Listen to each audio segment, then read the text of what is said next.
मूलभूत अधिकारांचं जर हनन झालं ना तर देशाच्या नागरिकांना उच्च न्यायालय आणि सर्वोच्च न्यायालयामध्ये दाद मागता येते की माझ्या अधिकारांचं हनन होत आहे म्हणून। मग एकीकडे आम्ही विकसनशील भारत, विकसित भारत या सगळ्या गोष्टी करतोय, पूल बांधतोय, रस्ते बांधतोय, मेट्रो, बुलेट, काय काय आणतोय, इंटरनेट आणि IT वगैरे गप्पा करतोय, सगळ्या गोष्टी आहेत। परंतु दुसरीकडे ह्युमन कॅपिटलचं जे एक्सप्लॉयटेशन या अशा प्रकारच्या निर्णयातून होणार, त्यावर निश्चितपणे विचार करण्याची गरज आहे। जागतिक अर्थव्यवस्थेचा जर रेटा खाजगीकरणाचा असेल तर खाजगीकरण आम्ही काही अपवाद म्हणून रोखू शकणार नाही। राज्यघटनेच्या नुसार या देशातील सरकार काम करतात की नाही हे जर तपासायचं असेल तर आम्हाला जनतेला या चौथ्या भागाच्या बद्दल जागृत, साक्षर आणि संवेदनशील बनवावंच लागेल। प्रेक्षकांचं पुन्हा एकदा स्वागत। आज आपण ज्या महनीय व्यक्तिमत्वाबरोबर चर्चा करणार आहोत ते खरं तर doctor Babasaheb Ambedkar law college Wadala येथले माजी प्राचार्य आहेत, प्रथितेश वकील आहेत आणि गेली 20 ते 25 वर्ष सामाजिक चळवळीत त्यांचा मोठा सहभाग राहिलेला आहे। आणि देशाच्या स्वातंत्र्याला जसा अमृत महोत्सव झाला तसा आता देशाच्या संविधानाचाही अमृत महोत्सव सुरू आहे। आणि या निमित्तानं संविधानावर त्यांनी महाराष्ट्रात जवळपास अनेक विद्यापीठांमध्ये, महाविद्यालयांमध्ये संविधानाच्या संदर्भात व्याख्यानं दिलेली आहेत। आणि त्यामुळे आज आपण त्यांच्या या एक डायनॅमिक व्यक्तिमत्वाचा चर्चा करताना उलगडा करून घेऊया। आणि मी सर्वप्रथम ॲडव्होकेट जयमंगल धनराज यांचं स्वागत करतो त्रिवेदी मीडियामध्ये। सर, म्हणजे खरं तर संविधानाचा अमृत महोत्सव सुरू आहे आणि अशा या अमृत महोत्सवी वर्ष देशामध्ये एक चर्चा आहे की संविधान हे संपुष्टात आलं असं काही म्हणतात, संविधान धोक्यात आलंय असं काही म्हणतात, तर दुसऱ्या बाजूला संविधान बचाव असं म्हणतात। तर या संपुष्टात आला आणि बचाव याच्यामध्ये संविधान नेमक्या कोणत्या सीमारेषेवर आता आहे असं आपल्याला वाटतं?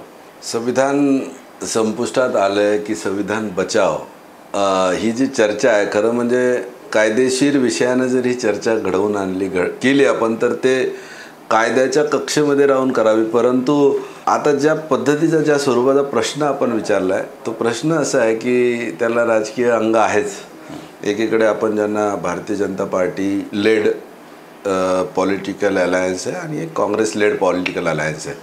भारतीय जनता पार्टीच्या अनेक नेत्यांच्या वारंवार आलेल्या वक्तव्यांमुळे आणि एकंदरीत त्यांच्या संविधानिक अंमलबजावणीच्या दृष्टीने त्यांनी चालवलेली गेल्या 11 वर्षातली विशेषता आणि त्याआधी 98मध्ये जेव्हा सरकार बनली होती त्यातलेही त्यांच्या ध्येय धोरणं किंवा संविधान राबवण्याचे जी त्यांचे अनुभव आहेत, आपण देश म्हणून आपण बघतोय तर संविधान बदलाची खूप तीव्र इच्छा असल्यासारखे ते वागतायत, बोलतायत आणि त्याच गोष्टीचा फायदा घेऊन म्हणा किंवा त्या गोष्टीला काउंटर करण्यासाठी बुडत्याला काठीचा आधार या अर्थानं काँग्रेससारख्या पक्षाला एक चांगला आयतच कोलीत त्या निमित्तानं त्यांच्या हातात मिळाले, जेणेकरून संविधान बचावचा मुद्दा घेऊन काँग्रेसनं नाही म्हटलं तरी यशस्वीपणे लोकसभा इलेक्शन्समध्ये त्याला मटेरियलाइज करण्याचं किंवा त्या मुद्द्याचा फायदा घेण्याचा प्रयत्न केला। अर्थात तुम्हाला आपण सगळे संविधान अभ्यासक जी मंडळी आहात किंवा संविधानाला थोडंफार जाणणारी जी मंडळी आहेत, गेले 75 वर्ष हा देश भारताच्या संविधानाच्या अनुसार वाटचाल करतो आहे, संविधानिक मूल्यांवर, संविधानिक व्यवस्थांच्या माध्यमातून वाटचाल करतो आहे। संविधान बदलायची इच्छा असणाऱ्यांना ती इच्छा असणं हा त्यांचा व्यक्तिगत प्रश्न आहे किंवा त्यांचा प्रश्न आहे। मात्र अनेक लोकांच्या त्या इच्छा असताना देखील 75 वर्ष संविधानाने यावर्षी पूर्ण केलेत। संविधानाचा अमृत महोत्सव आपण साजरा करतो आहे। खऱ्या अर्थानं भारतासारख्या एवढ्या खंडप्राय देशाला ही एक अत्यंत अभिमानास्पद बाब आहे। त्यामुळं 75 वर्ष संविधानाची पूर्ण होत आहेत। सर्वसामान्य नागरिकांच्या हिताचं रक्षण करणारं हे देशाचे संविधान आहे, घटना आहे। नागरिकांच्या मूलभूत अधिकारांचं रक्षण, त्यांची देणगी देणारा तो डॉक्युमेंट आहे। त्यामुळं इतका मोठा प्रदीर्घ कालावधी आमच्या सगळ्या देशातल्या घटनेनं पूर्ण केल्यामुळं खरं म्हणजे तुमच्या माझ्यासाठी ही सर्वांसाठीच नागरिक म्हणून ही अभिमानाची, आनंदाची बाब आहे। मी त्या निमित्तानं सर्वांचं अभिनंदनही करेल। बिलकुल सर, म्हणजे तुम्ही संविधानाच्या अभ्यासकही आहात, तुमच्या हाताखालून अनेक वकील गेलेले आहात। संविधान ज्या 3 स्तंभावर लोकशाहीला उभं करते, म्हणजे कायदेमंडळ असेल, कार्यपालिका असेल, न्यायपालिका असेल, या सगळ्यांमध्ये संविधानाचा एक दुसरा गाभाही आहे की आर्थिक विकास समाजाचा जो आहे आणि त्यासाठी डायरेक्टिव्ह प्रिन्सिपल ही खूप महत्त्वाची सांगितली जातात, परंतु ही डायरेक्टिव्ह प्रिन्सिपल समाज हितासाठी गेल्या 75 वर्षात शासन संस्थेद्वारा चांगल्या प्रकारे राबवली गेली आहेत का, किंवा काय त्याच्यामध्ये काही उणीवा राहिलेल्या आहेत का? मी तुमचं खरं म्हणजे अभिनंदन केलं पाहिजे. फारच महत्त्वाचा प्रश्न तुम्ही विचारला आहे. बघा, आम्ही संविधानावर अनेक वेळा जेव्हा बोलतो, चर्चा करतो, वाचतो, लिहितो, आमचा मोठ्या प्रमाणात कटाक्ष हा संविधानाने दिलेले मूलभूत अधिकार, त्या मूलभूत अधिकारांचं रक्षण, लोकशाही व्यवस्था ही तर याच्यावरच प्रामुख्यानं आपल्या चर्चेचा किंवा त्या आकलनाचा एक केंद्रबिंदू ठेवून आपण त्याच्यावर करतो ते सगळं चर्चा. मात्र मी गेल्या अनेक दिवसांपासनं एक खऱ्या अर्थानं जिथं कुठं मला बोलण्याची संधी मिळते तिथे मी ही गोष्ट प्रामुख्यानं प्रकर्षानं मांडण्याचा प्रयत्न करतो आहे की भारताच्या राज्यघटनेतल्या भाग 3 मध्ये मूलभूत अधिकार आहेत आपल्याला माहिती आहे, तसंच भाग 4 आहे त्या राज्यघटनेमध्ये, ज्यामध्ये directive principles of state policy जो प्रश्न आपण विचारला, ज्याला राज्य धोरणाची नीतिनिर्देशक तत्त्वे आपण म्हणतो. आता त्या दोन्हीमध्ये एक बेसिक मूलभूत फरक असा आहे की मूलभूत अधिकारांचं जर हनन झालं ना तर देशाच्या नागरिकांना उच्च न्यायालय आणि सर्वोच्च न्यायालयामध्ये दाद मागता येते की माझ्या अधिकारांचं हनन होतं आहे म्हणून, त्या अधिकारांच्या एन्फोर्समेंटसाठी, अंमलबजावणीसाठी, प्रस्थापित करून घेण्यासाठी. मात्र 4थ्या भागामध्ये असलेले जे डायरेक्टिव्ह प्रिन्सिपल्स आहेत ते राज्य सरकाराने, केंद्र सरकारांनी आपली राज्यकारभार करताना कशा प्रकारचे कायदे बनवावेत, कशा प्रकारची ध्येय धोरणं त्यांची असावीत, जेणेकरून एक कल्याणकारी राज्याची जी संकल्पना राज्यघटनेमध्ये आपल्याला दिसते त्या कल्याणकारी राज्याच्या संकल्पनेला मूर्त रूप देण्यासाठी काय काय करता येईल यासाठी ते नीतिनिर्देशक तत्व आहे. त्याचं म्हणजे टायटलच डायरेक्टिव्ह प्रिन्सिपल आहे. बघा, आता गंमत अशी आहे, मी जो मूलभूत फरक या दोघांमध्ये असं म्हणत होतो, तो मूलभूत फरक असा आहे की जसं मूलभूत अधिकारांच्या हननाच्या विरुद्ध कोर्टात जाता येते, न्यायालयात दाद मागता येते, त्या विपरीत आपण बघाल की डायरेक्टिव्ह प्रिन्सिपल्स कुठल्या सरकारने ते फॉलो केले नाही म्हणून त्याच्या विरोधात त्या सरकारने ते लागू केले नाही म्हणून न्यायालयात मात्र जाता येत नाही. आणि जेव्हा संविधान सभेमध्ये चर्चा चालू होती की डायरेक्टिव्ह प्रिन्सिपल्स, आपल्या संविधान सभेमध्ये चर्चेमध्ये आला विषय की जर याच्या विरोधात न्यायालयामध्ये दादच मागता येत नसेल तर मग याचा उपयोग काय, बरोबर की नाही? जसं मूलभूत अधिकाराच्या विरोधात दाद मागता येईल हननाच्या विरोधात, पण यांच्या विरोधात जर दादच मागता येत नाही एखाद्या सरकाराच्या विरोधात तर मग त्याचे असून नसून उपयोग काय? आणि त्याला उत्तर देताना बाबासाहेबांनी अतिशय समर्पक उत्तर दिलं की तुम्ही हा जो आक्षेप आहे तो खरा आहे, पण त्याचा उपयोग नाही असं नाही म्हणता येणार आपल्याला. कारण आपण जी लोकशाही व्यवस्था स्वीकारलेली आहे, संसदीय लोकशाहीचं जे तत्व आपण स्वीकारलेलं राज्य म्हणून, देश म्हणून, त्यामध्ये प्रत्येक पक्षाला 5-5 वर्षांच्या नंतर निवडणुकांना सामोरे जायचं आहे. जे आज सरकारमध्ये आहेत ते पुढच्या 5 वर्षानंतर जेव्हा सार्वत्रिक निवडणुकीमध्ये जनतेच्या समोर मत मागायला जातील तेव्हा त्यांनी केलेल्या कार्याचा लेखाजोखा त्यांनी जनतेपुढे ठेवायचा आहे. आता या 4थ्या भागाचा रोल कसा आहे तुम्हाला मी सांगतो, म्हणजे डायरेक्टिव्ह प्रिन्सिपल्सचा. जर ही माणसं सत्ताधाऱ्यांनी पुढच्या निवडणुकीला जनतेसमोर गेल्यावर आमची जनता जर सुज्ञ असेल, त्या जनतेला आम्ही तेवढं जाणकार करूया, सुज्ञ केलं, जागृत केलं की राज्यघटनेच्या 4थ्या भागामध्ये सरकारने काम कसं करावं याचं सूत्र दिलेलं आहे एका अर्थाने. आणि जनतेने जर ते प्रश्न विचारले की आम्हाला राज्यघटनेने दिलेलं सरकार बनवण्याचा जो अधिकार आहे तो अधिकार, मताचा अधिकार त्याचा अंमलबजावणी करताना आम्ही तुम्हाला प्रश्न विचारतो की राज्यघटनेत अशा तुम्हाला ध्येय धोरणांची डिरेक्शन्स दिलेली आहेत, त्यानुसार तुमचा राज्यकारभार आहे की नाही हे आम्ही तपासतो. आणि ते जनतेनं मतांचा अधिकार सरकार बनवताना आधीच्या सरकारने राज्यघटनेच्या बरहुकूम आपला कारभार केला आहे की नाही ते तपासण्याचं मला वाटतं ते सगळ्यात महत्त्वाचं मानक आहे, बरोबर? आणि ते मानक, त्या आधारावर जर जनतेनं सरकारांच्या कामाचं मूल्यांकन करायचं ठरवलं तर मग तो directive principles of state policy हा 4था पार्ट जो आहे ना तो अतिशय मटेरियल, अतिशय महत्त्वाचा रोल, भूमिका अदा करू शकते पुढच्या वेळेस जनतेला आपलं सरकार निवडताना मार्गदर्शक ते ठरू शकते, जेणेकरून संविधानाच्या हुकूम ते सरकार काम करतं की नाही. मग एका अर्थानं आपण असं म्हणूया की संविधानिक तत्वांच्या आधाराने एखादं देशाचं, आपल्या देशाचं सरकार एखादं चालतं की नाही ते तपासण्याचा, तो पाहण्याचा आरसा आहे अशा अर्थाने म्हणू. पण ज्या अर्थी त्याच्या विरोधात न्यायालयात जाता येत नसेल, परंतु जनतेच्या न्यायालयात तो चौथा पार्ट, ते डायरेक्टिव्ह प्रिन्सिपल्स फार मोठी भूमिका अदा करू शकतात. बिलकुल. म्हणजे पॉलिटिकल नॉस्टेल्जिया ज्याला म्हणूया, एक ताजा इतिहास. 89मध्ये या देशामध्ये सामाजिक निर्णय घेणारं एक सरकार, एक शेवटचं सरकार ठरलं, म्हणजे ज्याला VP सिंगचं नेतृत्व होतं. परंतु त्यानंतर आलं 91ला आणि जागतिकीकरणाची सुरुवात झाली. आणि या जागतिकीकरणाने हे जे डायरेक्टिव्ह प्रिन्सिपल आहे, या डायरेक्टिव्ह प्रिन्सिपलचं जे मार्गदर्शन आहे ते पूर्णपणे उद्ध्वस्त केलं. आणि आज मितीस या डायरेक्टिव्ह प्रिन्सिपलच्या अंडर म्हणजे जी समाजवादी अर्थरचना जी देशाची होती ती पूर्णपणे उद्ध्वस्त झाली. अशा वेळी या डायरेक्टिव्ह प्रिन्सिपल्सच्या संदर्भामध्ये लोकांना नेमकं काय सांगता येऊ शकेल आपल्याला? बघा, आपण संविधान जागृतीवर काम करणाऱ्या सगळ्याच लोकांसाठी खरं म्हणजे अतिशय चिंतन करण्यायोग्य, चिंता करण्यायोग्य परिस्थिती आपण म्हणताय त्या कालखंडात आणि आजकालच्या काळात तर जरा जास्तच दिसते.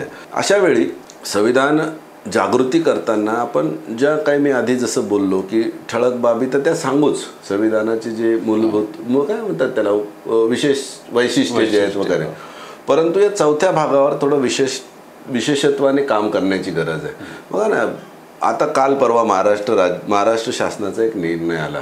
त्याने महाराष्ट्रातील कामगारांचे कामाचे तास वाढवले. आता एकीकडं त्याही आधी केंद्र सरकारने भारतातल्या कामगार कायद्यांमध्ये फार आमूलाग्र बदल करून त्यावर मोठी आणखी एक वेगळी चर्चा होईल, एवढा तो विषय गंभीर आहे, गहन आहे.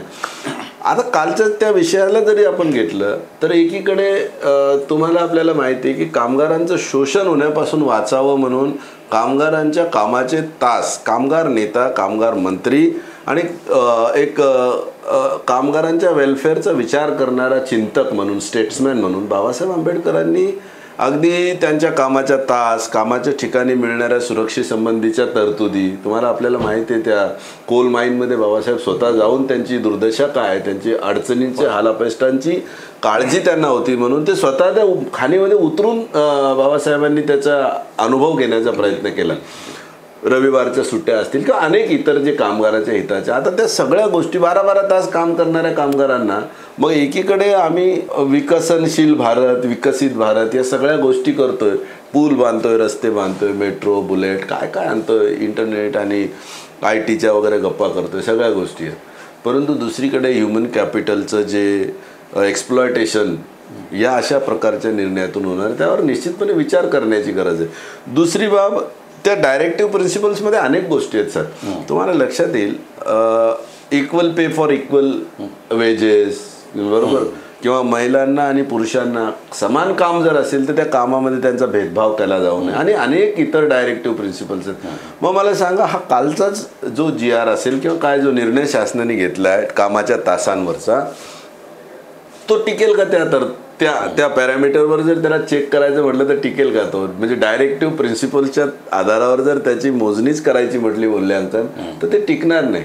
मात्र हे होत का नाही की त्याच्या विरोधात कोर्टात जाता येत नाही आणि जनतेनं या सगळ्या गोष्टींना समजून सरकार निर्मितीच्या प्रक्रियेकडे वळावं, हा जो घटनाकारांना अपेक्षित संकेत आहे तो संकेत आहे खऱ्या अर्थाने.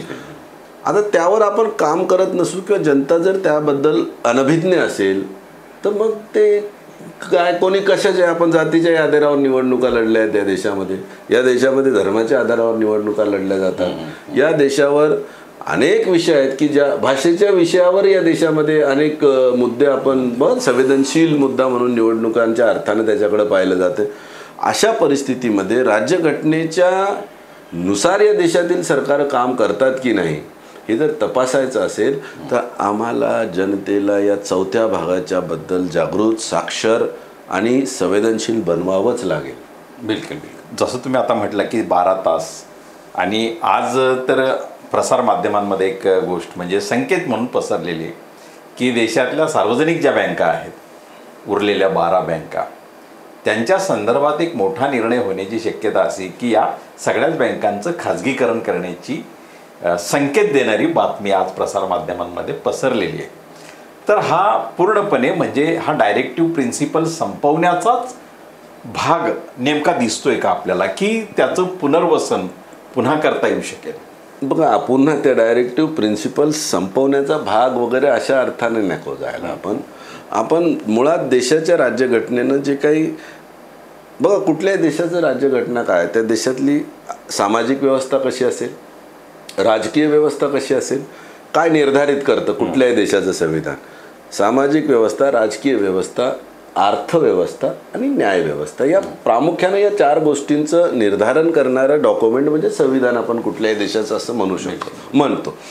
आता देशाच्या अर्थव्यवस्थेचं जे मॉडेल आपल्या देशातील संविधानात म्हणजे घटनाकारांनी जे अपेक्षित केलं होतं, ज्याला स्टेट सोशलिझम मॉडेलच्या माध्यमातून मोठ्या प्रमाणात आपण समजून घेण्याचाही सातत्यानं प्रयत्न करतो, त्या स्टेट सोशलिझमच्या अगेन्स्ट काय मग तो कॅपिटलिस्ट इकॉनॉमीचं मॉडेल. आता खाजगीकरण करावं की खाजगीकरण करू नये या चर्चेवर आपण खरं म्हणजे या विषयावर आपण चर्चा करतो, बोलतो.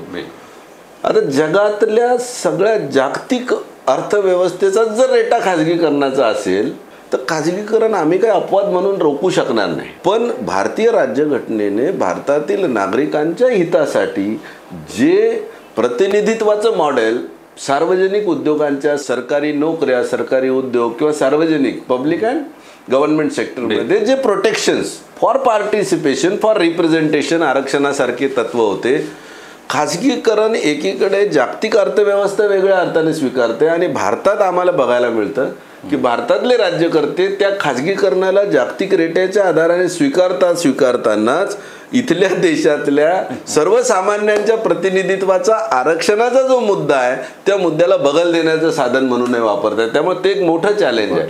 आता तुम्ही जो जागतिकीकरणाचा जो भारतातल्या बँका असू दे किंवा इतर क्षेत्रांचं जे जागतिकीकरण होते ते मोठ्या प्रमाणात होतच आहे, आपल्याला दिसते, ठळकपणे दिसते. म्हणजे रेल्वे असतील, अगदी विमानसेवा असेल, विमानतळ असतील, एअर इंडियासारख्या मोठ्या इन्स्टिट्यूटचं या सगळ्या बाबींना हा देश पाहतोय. तुमच्या माझ्यासारखी लोक विचार करणारी याच्याबद्दल चिंताही व्यक्त करतायत.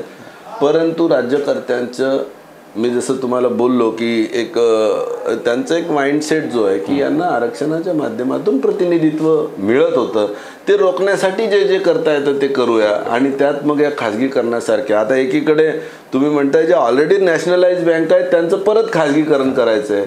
दुसरीकडे जगामध्ये आपण जर पाहिलं तर शिक्षण अनेक देशामध्ये हा राष्ट्रीय विषय आहे. राष्ट्रीय म्हणजे सरकारांच्या अखत्यारीतून तो शिक्षण राष्ट्रीयकरण करून त्यांनी शिक्षणाला सोपं, मुबलक प्रमाणे लोकांना मिळेल, सर्वसामान्यांच्या आवाक्यात राहील असं केलं आहे. दुसरीकडे भारतात शिक्षणाचं मोठ्या प्रमाणावर खाजगीकरण करून त्याचं औद्योगिकीकरण केलं जातं आहे. आपण जिल्हा म्हणजे शिक्षणाचे प्रकारही देशामध्ये आपल्या माहिती असेल. प्रायमरी शिक्षणापासून आपण बघूया, प्रायमरी शिक्षणापासून ते अगदी हायर एज्युकेशनपर्यंत तरी 3 टायर सिस्टम ऑफ एज्युकेशन आपल्या देशामध्ये, बरोबर की नाही? शिक्षणाचं राष्ट्रीयकरण देशात करणं गरजेचं असताना आपण 1 टॅक्स 1 नेशन आणलं होतं मोदीजींनी. त्यावेळेस आम्ही एका दूरदर्शनच्या चर्चेमध्ये मी बोललो होतो की 1 टॅक्स 1 नेशन आणले, ठीक आहे, चांगली गोष्ट आहे, पण 1 नेशन 1 एज्युकेशन कधी आपण आणाल हे जास्त गरजेचं आहे. देशातल्या लोकांना मिळावं जेणेकरून सर्वांना सारखं शिक्षण मिळून राष्ट्र विकासामध्ये सर्वांना सहभागी होता येईल. ते आव्हान तर आहेच मोठं.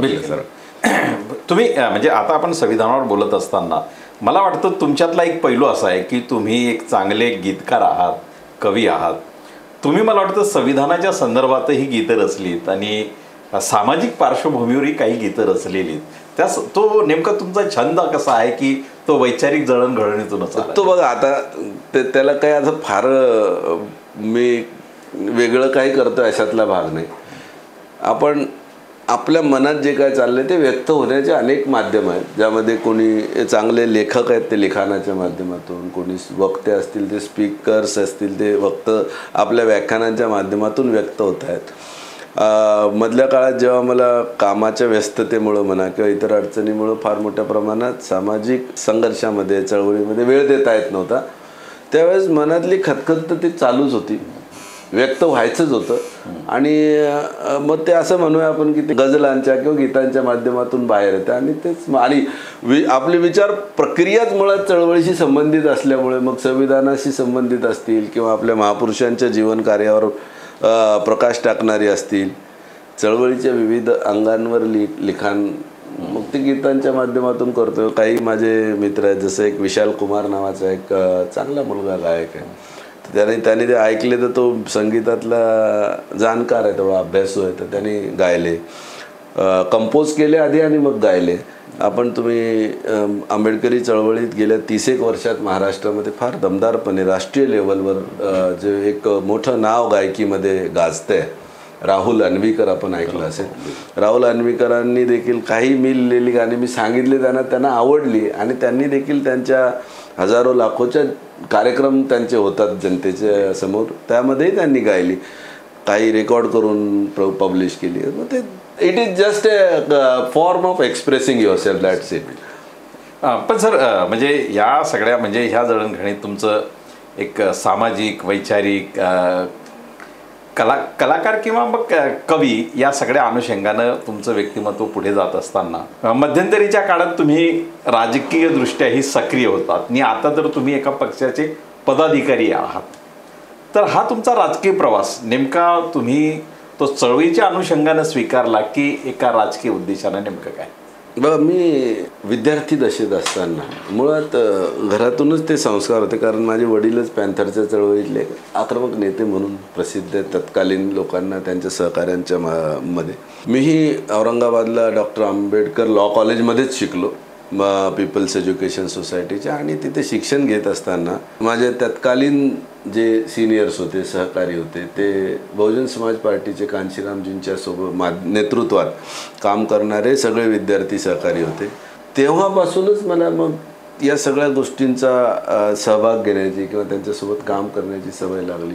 योगायोगानं तो असं समजूया ना 97-98चा तो कालखंड असेल. तेव्हापासून मी बहुजन समाज पार्टीचा सक्रिय कार्यकर्ता म्हणून काम करतोय. कांशीरामजी डॉक्टर बाबासाहेब आंबेडकरांच्या नंतर आंबेडकरी चळवळीचं जे राजकीय आणि सामाजिक आकलन आणि त्याच्यावर प्रॅक्टिकल काम जे मोठ्या प्रमाणात देशव्यापी काम झालं ते मान्यवर कांशीरामजींच्या नेतृत्वात झालं, याच्यामध्ये कोणाचंही दुमत असण्याचं कारण नाही. त्यामुळे त्यांनी स्थापन केलेला बहुजन समाज पार्टी आणि त्याचा मी आजही म्हणजे अजूनही आधी ठप्पा मारत होतो, आता बटन दाबायची वेळ आहे, तर आमच्या बोटांना आणि हातांना अजूनही हत्तीशिवाय ना ठप्पा मारण्याचा अनुभव आहे ना बटन दाबण्याचा अनुभव, इतकं जुळलेलं आहे त्यासोबत. गेल्या काही दिवसांमध्ये मी नोकरीतून बाहेर पडल्यावर बहुजन समाज पार्टीचे जे महाराष्ट्रातील आपले सहकारी आहेत त्यांच्या विनंतीवरून मी गेल्या 2-3 महिन्यापासून ऑफिशियली, इतर वेळेत इतर मधल्या काळात मी जरी कार्यकर्ता म्हणून समर्थक म्हणून काम करत असलो पण ऑफिशियली गेल्या 2-3 महिन्यापासून काम करतोय. मुंबईमध्ये राहत असल्यामुळे मग मुंबई झोनचा प्रभारी म्हणून माझ्याकडे जबाबदारी आहे. येणाऱ्या काळात आपल्या लोकांनी मागच्या लोकसभा इलेक्शनमध्ये एक अनुभव घेऊन पाहिला, संविधानाच्या माध्यमातून आपल्या जनतेवर एक गारूड टाकण्याचा प्रयत्न झाला की आम्ही संविधानाला वाचवू, विशेषतः काँग्रेससारख्या पक्षाकडून. पण बघा, काँग्रेसने संविधान वाचवण्याची भाषा केली, लोकांना आपल्या अपील केलं, लोकांनी त्या अपिलाला दादही दिली. आणि कर्नाटक आणि तेलंगणामध्ये जिथे काँग्रेसची सरकार आहे तो अनुसूचित जातीच्या वर्गीकरणाच्या निकालाच्या पश्चात ते वर्गीकरण करण्याचा सगळ्यात पहिला निर्णय त्या 2 सरकारांनी घेतला. त्यामुळे काँग्रेस आता प्रश्नांकित झालेली आहे की त्यांच्या, तुम्ही जसं सुरुवातीचाच तुमचा प्रश्न होता की संविधान, एक जण म्हणतात की संपवायला निघालो, एक म्हणतात आम्ही वाचवायला निघालो म्हणणाऱ्यांकडून जर असे वर्तन होत असतील तर येणाऱ्या काळामध्ये मला वाटतं आपली लढाई आपण आपल्या स्वतःच्या ताकदीवर लढलेलीच बरी आहे. हा संदेश देखील जनतेमध्ये येणाऱ्या काळात जाईल. सर, तुम्ही म्हणजे कायद्याचे विधिज्ञ आहात, म्हणजे तुम्ही शिक्षण क्षेत्रामध्ये काम केलं, सामाजिक क्षेत्रात तुम्ही सक्रिय आहात, राजकारणाशी तुमचा संबंध आला आणि वैचारिक चळवळीत तर तुम्ही बांधील आहात. हे करत असताना आता सध्या तुम्ही मुंबई हायकोर्टात एक प्रॅक्टिशनरी आहात. तर ही प्रॅक्टिस करताना तुमची मनस्थिती कशी असते? म्हणजे यात तुम्हाला आवडतं की तुम्हाला असं बंदिस्त झाल्यासारखं वाटतं, नेमकं काय? नाही, तसं असतं तर मग मी तो नोकरी सोडून बाहेर पडायचा निर्णयच घेतला नसता. अगदी अगदी. खरं म्हणजे वकिली करणं तो आवडीचा विषय आधीपासूनच आहे. त्यामुळं मी आधी नोकरीला लागण्यापूर्वी माझ्या स्टेशनला बुलढाण्याला जिथं राहायचो तिथं वकिली करायचोच. 15 वर्ष नोकरी झाली होती आणि मला तसंही नोकरीतून काही फार जास्त असं 24 तास बसून राहणारा माझा स्वभाव मुळात पिंडच नसल्यामुळं मी नुसतंच आयुष्यभर बसून काय काम करावं अशी इच्छा नव्हती. वकिलीच्या माध्यमातून, कारण शेवटी बघा काय उपजीविकेचं साधन तुमच्याजवळ असल्याशिवाय तुमचं स्वतःचं ते तुम्ही कुठल्याही प्रकारचं सामाजिक कामही करू शकणार नाही. आणि योगायोगानं आमचा म्हणजे वकिली पेशाच असा आहे की तुम्ही सतत जनसंपर्कातही राहता आणि उपजीविकेचं साधनही तुमचं प्रॅक्टिसमधून चालत राहतं. त्यामुळे त्यावर असं फार जास्त बोलावं असं काही नाही. बिलकुल. एक जाता एक सर शेवटचा असा प्रश्न विचारतो की तुम्ही बसपामध्ये आता मुंबई झोनचे प्रभारी आहात. महाराष्ट्रामध्ये म्हणजे 2007 पूर्वी एक बसपाचं किंवा 2012पर्यंत एक बसपाचं खूप मोठं वातावरण होतं. ते वातावरण निर्माण करण्यासाठी या नव्या काळामध्ये तुम्हाला काही संघर्ष करावा लागेल की त्याला एक सहजता त्या कामामध्ये येते आहे, असं काही अनुभव तुम्हाला वाटतोय? ज्या विचारधारेवर आपण काम करतो ना सर, त्या विचारधारेच्या कामासाठी सहजता हा कॉलमच नाही आहे त्या फॉर्ममध्ये, असं समजा. तुम्ही संघर्षाशिवाय पर्यायच नाही आहे. आणि तुम्ही 2007च्या आधीचं जो उदाहरण देता की 2007 पूर्वीचं वातावरण वेगळं होतं आणि आता परिस्थिती बऱ्यापैकी बदललेली आहे. आव्हानं बदललेले आहेत, बऱ्याच संघर्ष आहेच, त्यात वादच नाही. पण तुम्ही दुसरीकडे असंही बघाल की आज रोजी देशामध्ये बहन मायावतींच्या नेतृत्वामध्ये बहुजन समाज पार्टीची जी काय वाटचाल चालू आहे, अनेक लोकांना प्रश्न होता की बहुजन किंवा अनेक लोक कदाचित असं म्हणायलाही हरकत नाही की झाडाखाली बसलेले होते की बहुजन समाज पार्टी संपेल आणि मग आपल्याला पुढं सरकता येईल थोडंफार किंवा काय जे असेल ते. पण काल परवा निवडणूक आयोगाने जाहीर केलेल्या त्यांच्या आकडेवारीनुसार भारतातल्या राजकीय पक्षांची त्यांनी जी काही परिस्थिती दाखवली आहे, तर देशामध्ये फक्त 6 राष्ट्रीय पक्ष आहेत. तुम्ही आपण सगळ्यांनी पाहिले. त्या 6 राष्ट्रीय पक्षामध्ये भारतीय जनता पार्टी 1, काँग्रेस 2 आणि 3ऱ्या क्रमांकाचा पक्ष आंबेडकरी विचाराचा पक्ष, आपल्या तुमच्या आमच्या सगळ्यांच्या सर्वसमावेशक आकाशाचा निळा रंग असणारा बहुजन समाज पार्टी हा पक्ष आंबेडकरी विचाराचा हा एकमात्र राष्ट्रीय पक्ष आहे देशामध्ये. तो जेव्हा निकाल म्हणजे त्या आकडेवारी ती बाहेर आली ना निवडणूक आयोगाची, तेव्हापासून असंख्य लोकांचं तुम्हाला कदाचित जाणवेल की लोकांचा बहुजन समाज पार्टीकडे पाहण्याचा आणखी एकदा पॉझिटिव्ह दृष्टिकोन, पॉझिटिव्हली लोक बहुजन समाज पार्टी की आणि मग मी तुम्हाला आधी सांगितलं की यांचे कारनामे आणि बहुजन समाज पार्टीचं गेल्या 20 वर्षातला परफॉर्मन्स असा आहे. निवडणुकीत उमेदवार निवडून येणं, कमी येणं, जास्त येणं, अधिक होणं ते चालत राहील, परंतु मागच्या 20-25 वर्षामध्ये बहुजन समाज पार्टीचा राष्ट्रीय पक्ष हा दर्जा अजूनही जनतेनं मतदान करून टिकून ठेवलेला आहे. ती जनता परत एकदा बहुजन समाज पार्टीला, म्हणजे ते घड्याळासारखं आहे, खाली आपण असं एकदा खाली येतो काटा आणि पुन्हा वर जातो, तर पुन्हा बहुजन समाज पार्टीचा एक चांगला कालखंड आल्याशिवाय राहणार नाही हा विश्वास मलाही आणि लोकांनाही. सर, मगाशी तुम्ही म्हटलात की घटनाकारांनी दिलेल्या संकेतानुसार सरकार निवडीची प्रक्रिया करण्यात जनता कुठेतरी असमर्थ ठरते आहे. परंतु त्यात डॉक्टर बाबासाहेबांनी एक धोका हाही दिला होता की जर संविधान राबवणारी जर चांगले नसतील तर हे संविधान किंवा ही लोकशाही हीच जनता उद्ध्वस्त करू शकेल. अशा प्रकारे आता आपल्या शेजारच्या नेपाळ देशामध्ये जी परिस्थिती आपण पाहिली, तर ती परिस्थिती असे काही संकेत काही सांगते का आपल्याला? नेमकं काय म्हणजे त्या अनुषंगाने आपल्याला काय म्हणता येईल? बघा, गेले 75 वर्ष आपण सुरुवातच अशी केली की देशाची घटनेने 75 वर्ष पूर्ण करणे ही ऐतिहासिक बाब आहे. ती ऐतिहासिक आहे, ती केवळ आपण मानतो म्हणून किंवा मला आवडीचा विषय माझ्या असं नव्हे, ती वस्तुस्थिती. तुम्ही राज्यघटनेचे जर अभ्यास करणारे जे संशोधक आहेत, एक टॉम गिन्सबर्ग नावाचा एक शिकागो युनिव्हर्सिटी मधले एक स्कॉलर आहे, टॉम गिन्सबर्ग. त्यांचा एक रिसर्च आहे बघा.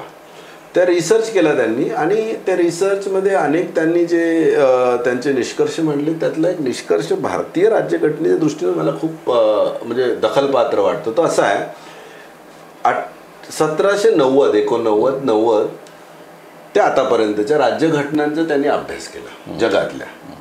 1789 पासून ते आतापर्यंतच्या. टॉम गिन्सबर्गच्या निष्कर्षामध्ये असं आलं की या सगळ्या प्रवासामध्ये देशोदेशींच्या राज्यघटनांचा अभ्यास करून त्यांनी जो निष्कर्ष काढला त्यामध्ये जगातील सगळ्या राज्यघटनांचं सरासरी वय, average age of the constitutions in the world is 17 years. 17 वर्ष आहे फक्त.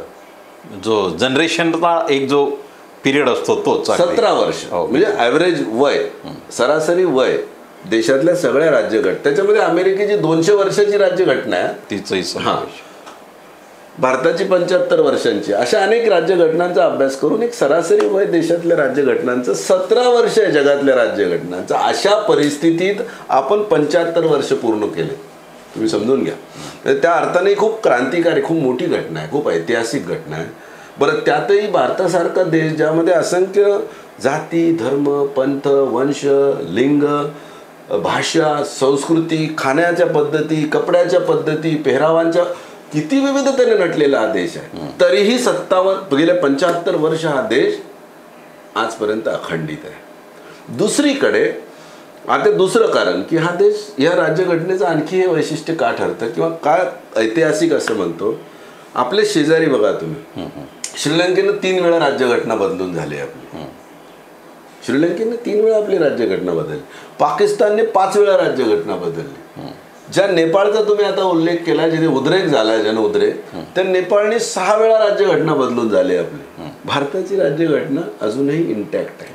आणि जे नेपाळमध्ये घडतंय त्यावरून भारताशी त्याची काही तुलना करायची, जोडायचं किंवा काय, जे तुम्ही जो संदर्भनी प्रश्न विचारला बघा, भारताच्या राज्यघटनेने ज्या पद्धतीची व्यवस्था या देशाला दिलेली आहे ना, देशाला व्यवस्था दिलेली आहे. मी नेपाळमध्ये जे घडतंय ना त्याच्यात थोडंसं म्हणजे अदर साईड सांगतो आता. भारतात नेपाळमध्ये जे काय उद्रेक झाला तिथल्या राज्यकर्त्यांना त्याचं काय भारतात करण्याची गरज नाही. जेव्हा केव्हा या देशातील राज्यघटनेवर धोका येतो ना, राज्यघटनेला भीती आहे, धोका असं निर्माण होतं असं वाटतं ना जनतेला, जनता हाणून पाडते आणि लोकशाही पद्धतीने हाणून पाडते. तुम्ही आणीबाणीच्या काळात, माझा तर काही जन्म झालेला नव्हता त्या काळामध्ये, पण मी वाचले, तेच ऐकलंय, वाचलंय. 1975 साली या देशात आणीबाणी लागली होती आणि त्यावेळेस अशी परिस्थिती निर्माण झाली की उणेपुणे 25 वर्षाची लोकशाही आपल्या देशाची धोक्यात येते की काय, देशात आणीबाणीच्या रूपानं हुकुमशहाचा जन्म होतो की काय, अशी साधारण भीती देशातील नागरिकांना वाटायला लागली होती. 75 मध्ये आणीबाणी लागली आणि त्यानंतर ज्या निवडणुका झाल्या त्या निवडणुकांचा निकाल काय सांगतो, पराभूत. हुकुमशाही निर्माण होण्याची भीती जरी निर्माण झाली तरी देशाने ती भीती हाणून पाडली. तेच 2024 मध्ये झालं. अनंत हेगडेंचे स्टेटमेंट असतील भाजपच्या नेत्याचे किंवा आणखी इतर कोणाचे भाजपच्या इतर नेत्यांचे स्टेटमेंट्स असतील की आम्ही 400 आले की आम्ही या देशाची सरकार बदलून टाकतो. असंच होतं ना सगळं. तो नरेटिव्ह जो होता तो असा होता की 400 जर आलो, 400 खासदार जर आमचे निवडून आले तर आम्ही या देशाची राज्यघटना बदलून टाकू. हा नरेटिव्ह जेव्हा देशाच्या लोकांना जाणवला की यार भारतीय राज्यघटना धोक्यात आहे, 400चं स्वप्न पाहणारे 350 असणारे, 350च्या आसपास होते ना, ते कितीवर येऊन आणून ठेवले जनते, 240. एक हाती सत्ता भोगणारी माणसं मदतीशिवाय किंवा कोॲलिशन गव्हर्नमेंट चालवण्याची वेळ आणून ठेवली. त्यामुळे हे 2 उदाहरणं बोलके आहेत. लोक, भारतातली लोक राज्यघटनेला त्यांना फार कायदेशीर, कायद्याच्या माध्यमातून, कायद्याच्या आधारावर तिचा अभ्यास नसावा कदाचित, परंतु घटनेत असणारे समता, स्वातंत्र्य, बंधुता, न्याय ही या देशाच्या मातीमध्ये रुजलेली मूल्य आहेत जी राज्यघटनेच्या माध्यमातून, कायद्याच्या माध्यमातून आपल्याला परत मिळाली. आणि त्यामुळे या देशाच्या DNA मध्येच समतेचं तत्व आहे. या देशातील लोकांच्या DNA मध्ये समता, स्वातंत्र्य, बंधुता ही सगळी तत्व आहे. त्याच्यावर जेव्हा घाला येतो ना, सगळं काय विसरून हे लोक ते हाणून पाडतात. त्यामुळे नेपाळमध्ये जे काय चालू आहे उद्रेक, तसंच काही भारतात होईल की नाही, भारतातल्या लोकांना लोकशाही पद्धतीने आपले म्हणणे मांडण्याचा आणि लोकशाही व्यवस्थेला धोका निर्माण झाला तर तो धोका हाणून पाडण्याचा देखील चांगला अनुभव मी 2 उदाहरणं तुम्हाला सांगितलेत. त्यामुळं नेपाळचं किंवा नेपाळमध्येच झाला उद्रेक अशातला भाग नाही, मागे श्रीलंकेमध्ये झाला, आपल्या शेजारच्या अनेक राष्ट्रांमध्ये बाकिस्तानमध्ये तर या सगळ्या गोष्टी वारंवार होतात. तिथे मिलिटरीचं आता बांगलादेशमध्ये मागे झालं, अफगाणिस्तानमध्ये झालं. या भारताच्या आजूबाजूच्या देशांमध्ये हे घडत जरी असेल तरी भारतातली परिस्थिती राज्यघटनेची देण आहे या देशातील नागरिकांना की देशामध्ये आपल्याला त्या लेवलला त्या दिशेनं किंवा त्या मार्गांचा वापर करण्याची गरज पडत नाही. खरं म्हणजे घटनाकारांचं निदान देश म्हणून आपण त्या आधारे तरी त्या अर्थाने तर खरंच आपल्या देशातील लोकांनी ऋण व्यक्त केलं पाहिजेत. आपण कृतज्ञ असलो पाहिजेत की इतकी चांगली घटना दिली की 75 वर्ष आम्ही हा देश अतिशय सुखासमाधानाने शांततेने एकमेकांच्या आदर सन्मान व्यक्ती म्हणून मानवहितांचं रक्षण करून हा देश चालतोय. बिलकुल. अगदी अतिशय आपण म्हणजे सरांच्या शैक्षणिक क्षेत्रापासून आपण सुरुवात करून संविधानाच्या अनुषंगाने असणारी लोकशाही, या लोकशाहीच्या माध्यमातून देशामध्ये त्या लोकशाहीलाच थोडीशी उतरतीकडा आणणारी व्यवस्था, अशा सगळ्या प्रश्नांना हात घालत शेवटी सर ज्या राजकीय पक्षामध्ये सध्या स्थिरावताना आपल्याला दिसत आहेत त्या पक्षापर्यंत आपण आलेलो आहोत. नक्कीच येणाऱ्या काळामध्ये सरांचा आणखी काही अनुभव पुढे गेल्यानंतर आपण सरांशी या संदर्भात चर्चा करू आणि त्यावेळेस थोडं सरही अडचणीत येतील अशा पद्धतीनं आपण चर्चा करू. आज ही चर्चा इथंच थांबूया. सरांनी जो आपल्याला वेळ दिला त्याबद्दल आपण त्यांचा मनपूर्वक आभार मानूया. धन्यवाद सर. जय भीम.